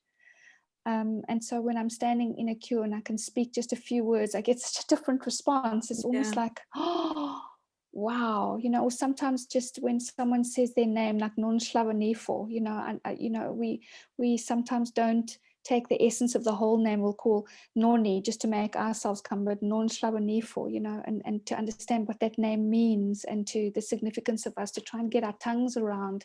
It's really important to try and challenge ourselves to get our tongues around names, because it means something, it's critical. And so I've learned a lot. I've really learned a lot this year. It's been quite profound. A strong year last year. I actually came across something which made me laugh. It was a little Instagram thing. And it said, this year you made me strong. Next year, make me happy. But I have to say that, I actually had, I actually, last year did make me strong, but I had a lot of happiness as well. So, and a lot of that was in South Africa. I did some wonderful things in South Africa whilst I was there for 6 months in lockdown, stuck in lockdown. Really? But it was amazing. So you're in Greece now? I'm in Greece now. I live in Greece. I was locked down in South Africa. I'm obviously from Africa, but it was a very interesting time. Goodness, wow! I thoroughly enjoyed it. Super interesting. Wow. Yeah, and I met Elaine, and mostly on Zoom. Just a few times. I think we did a few yoga sessions, but then mostly it was on Zoom. Stunning. And I'm very, and it's been, lockdown has been terribly difficult, but so much has come from it as well. Yeah, it's been interesting. Yeah, wow, thank you. It's been so nice talking thank to you. Thank you. It was I found it's been very heartening to hear this conversation. I don't agree with everything, but yeah, beautiful. Yeah, I love that you've got your own wisdom and truth around things, and that your truth is your truth. I love that. Yeah, I think that comes with menopause and getting to that. Clint, you must be just about tired of menopause 50. Right now. Clint's sitting with a bunch of menopausals. Molo umama mani kunjan. Hey, listen to this. Oh my word. Love it. Yeah, I love it. Yeah, I'll be honest with you. A lot of the stuff Elaine will invite me to, and I'll always ask, are there more boys going to this? And if there aren't more than 2, then I don't come. And even this evening, I wasn't, I looked at the audience and I wasn't going to stay, but it sounded like you were talking directly to me at times. And your story and my journey are incredibly similar with alcoholic parents. And did you say you worked in corporate for a newspaper? Mm-hmm. Okay, so I have recently become the GM of a massive newspaper, and the corporate world is killing me. It's unbelievable. In South Africa? Yeah, and I have to make a 2-hour presentation to the CEO of Media 24 tomorrow, and the anxiety levels are up here. And I know Media 24, yeah. Yeah, but yeah, you've got an incredible way of speaking to people, and I will definitely be contacting you because. Yeah, I'm going through a lot at the moment, and the funny thing is, maybe it's a midlife crisis, but I'm going through a divorce, and the codependency, I think, got me into the situation in the first place. So I call this codependency my chameleon, and I was sitting in front of totally chameleon, yeah. A tattoo artist the other day, and said, "Can you draw a picture of me unzipping myself out of a chameleon?" And he was like, "What are you talking about?" And I think we all just, well, Stunning. if you suffer from it, you find a way to fit in and make the other person most comfortable and allow them to interact with you on their terms. And if you do that with too many people for too long, you just get incredibly tired. Your soul gets tired. And I'm so over it. So yeah, incredible. It's awesome. And Elaine, thank you for inviting me. It's very cool. And I'll definitely be getting in touch with you, Mandy. Wow, Clint. I mean, yeah, and good luck for you. Just be yourself. I mean, the fact that you're sitting here and you sat through all of this, I mean, you're a wonderful human being. So and do join, because we like, it's nice to have, it's great to have guy energy. Yeah, absolutely. How wonderful. It needs to, we need to balance it up. Cool. Yeah, thanks, Clint. Wow, thank you for coming in. Yeah, I'd love to hear from you. Thanks. As I said, older brother's Clint, so that's interesting. Thanks, Elaine. Oh man, very cool that you joined today. Thank you. Yeah, it's awesome. Yeah, lekker. Yeah, I mean, yeah. So what I found interesting was just both of your shares now, just how the codependency stuff for you, Clint, but also and I think for, a couple of people around the Indigenous, I didn't expect to land in any way, shape or form. So that's just so beautiful and encouragement, because it was such a risk to go there in many ways. So it's this very spiritual Indigenous knowledge as opposed to mindfulness being secular, mindfulness called secular, and it's that I struggle with, that most things are spiritual anyway. So yeah, beautiful. I think it's also interesting what you say about concentrating on your own race, because yes, we always go as, it's always, maybe it's the burden of white Africa, that we always feel that we need to I don't know. I know I get a sense of what you're saying. It's nice to be able to just be in your own group and well, I think it's more than that. It's actually to see who you are, and say, this is what I come from, and that's okay. That's absolutely. And to understand that. So it was interesting because it's the reverse of, of what we're framed to look at and accept. Yeah. Wow. So a Without, lot of things. Without the guilt and interesting. Yeah. Yeah, we got to just really, it has to be a safe space where you can say what you need to say, and work with it and get feedback. So that's what RAG's all about. So it's an interesting space to hold, I must say. Yeah, I mean, wow, thank you guys for coming in, because I've learned a lot from everybody here too. It's interesting. I always learn from people. Human beings are just endlessly, like I say, fascinating. Everybody's a teacher. Thank you.